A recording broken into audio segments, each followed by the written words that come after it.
Good morning and thanks for tuning in. I'm Janelle Best, President of the Howell Area Chamber of Commerce, and it's good to be back. I am super excited to be joined by our first guest, well, my first guest since being back from maternity leave today, and that is Jordan Jones, and she is the Special Events and Festival Manager for the Howell Area Parks and Recreation Authority. Welcome, Jordan. Thank you. I'm excited to be here. Well, we wanted to invite you in today, or at least I wanted to hear more about what's going on with Melon Fest. And so I'm super excited to have you talk a little bit more about that. Before we get started, I always like to learn a little bit about kind of the person behind all of the scenes and give our listeners an opportunity to get to know you a little bit. So if you could just share a little bit about yourself and how you became involved in Parks and Recreation. So I came to Parks and Rec when I was 12 years old as a teen center kid, part of our teen program, and I volunteered. I was there like every day. I participated in all of the activities. I volunteered for Melon Festival. As I got older, was looking for a job. I started part-time at day camp and also just working our buildings, and I just never left. I told them they couldn't get rid of me, and so I went off to college and even came back, and so now I'm the special events manager, and I love every minute of it. That's awesome. I love hearing these stories. It's interesting because you're not the first, and maybe it's not so interesting to you, but you're not the first parks person that has a very like those similar stories as far as like they got involved as maybe like a volunteer when they were really young, or just kind of that summer part-time job. They drank the Kool-Aid and they wanted to come back. So oh, for sure. A lot of our staff have been with us for a long time and moved up into the company into higher positions. So we've all kind of grown up together, and it's a lot of fun. And I think that's a key part of it is fun, and I think that's why a lot of the times people do come back. And obviously there's a lot of work that needs to be done that gets done, but it's great when you can have fun doing it. It really is. I mean, I come into the office with a smile on my face every day. Oh, I love that. So can you tell us a little bit about Melon Fest? I know I don't want to get into this here just yet, but I'm curious, for those that maybe haven't been in the Howell area for as long as you, what has the evolution of this event looked like over the past decade or so? What year is this Melon Fest? This is the 62nd Melon Fest. So you were definitely not there for the beginning, but I'm sure you've experienced some of that growing up, but also in your position and in your role, you've learned a little bit more about that historical perspective. So what can you share with us today? So the Melon Fest started back in 1961 by Doc May as a celebration of a hybrid melon that he had created one day. It used to just be a big family event. You'd go downtown, watch the parade. There was a crazy contraption race that would happen, and the community just came together for this weekend, and it was a lot of fun. Over the years, it's evolved more and more into a whole downtown spread festival. We've scaled it back, we've brought it bigger, we've done everything in between over the past decade, and we're just really excited to go back to the roots this year and celebrate those farmers that started this festival. That's exciting. No, I am really excited for some of the things that you guys have planned this year and kind of the thought process behind that. And with events, you have to continue to evolve. You have to, for some years that big downtown scale it worked, and then maybe for some years it really wasn't.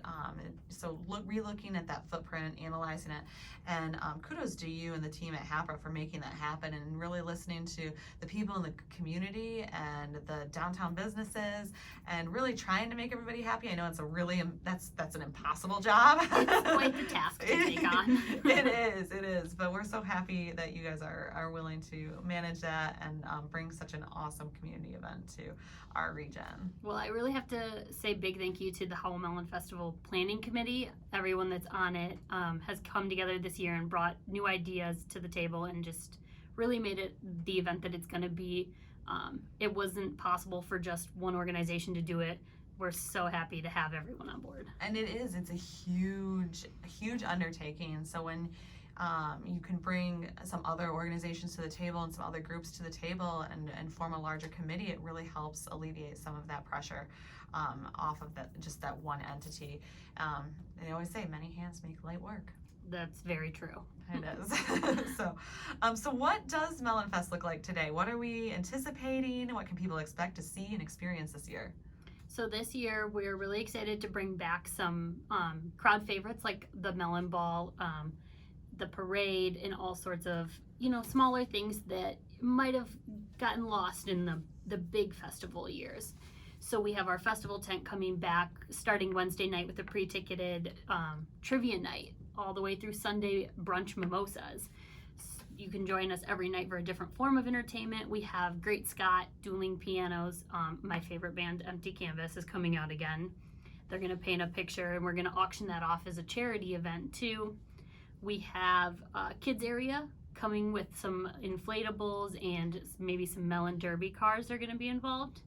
We also have a new idea this year, the Highlander Alumni Tent, because the public schools are such a big part of our community. So they're coming out. We're going to have the robotics team out there.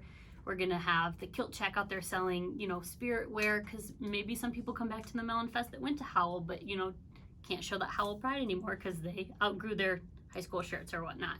So we're excited to have them. We have the car show going on it from the Historical Society. The library is doing their annual book sale and such. The Chamber and the DDA are putting on their Corn Howell tournament. We're really excited to see that come.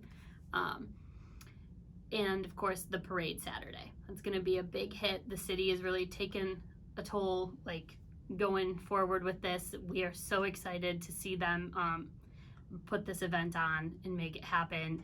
They've got all sorts of people coming in, like the Shriners again, and that was a big part of the original Melon Festival. So they're going to be doing their big event spread down Grand River.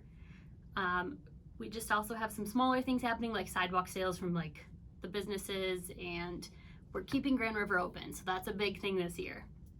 But other than that, we got Fast Eddie coming, Howell Melon ice cream will be back, and the melons will be sold by Bentley Lake Farms again this year.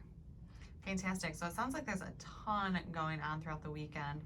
And what are the dates of the event? So the event starts August 10th with that pre-ticketed event, and it runs through August 14th, that Sunday.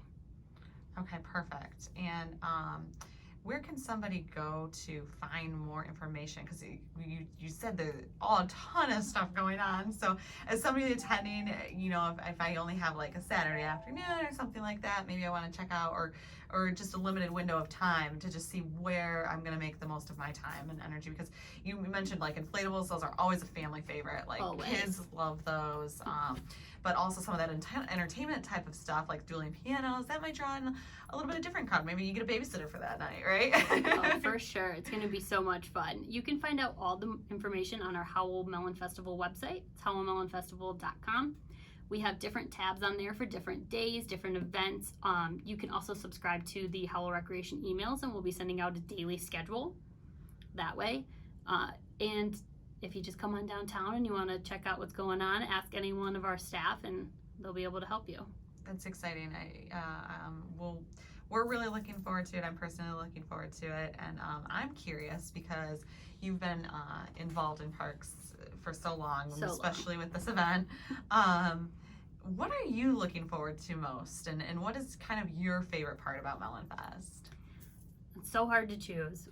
One of my favorite things about Melon Fest weekend is just how busy downtown is. I love my hometown. I love downtown Howell, and it's so exciting to get to see all of these outside people come in and enjoy it as well. So just the joy on people's faces in downtown. But my favorite event that we're gonna do is Empty Canvas. I absolutely love this band. They come out, they paint while they sing. It's just amazing. We have some really awesome paintings picked out for them to do this year, and I can't wait for you guys all to see it. So how does that work? How many people are in their band, and do they all participate in painting this? So there's 3 or 4 people in the band, and just the lead singer, Mike, comes out, and he sings, and he actually pulls people in from the audience to help him paint the painting. So you're part of the experience as well. That's and awesome. He sings anything from 60s to 2020, And then when the painting's complete, they auction it off? Yep. So you guys can buy raffle tickets for it that night. We will then pull a winner out at the end of the night after his set is done. He's doing 2 different sets, so we get 2 paintings this year. One of them is going to go back to our charity, Hope Water International. and they are an amazing organization that supplies wells in Africa for villages and towns that don't have water access. So we're really excited to work with them and help them raise some funds.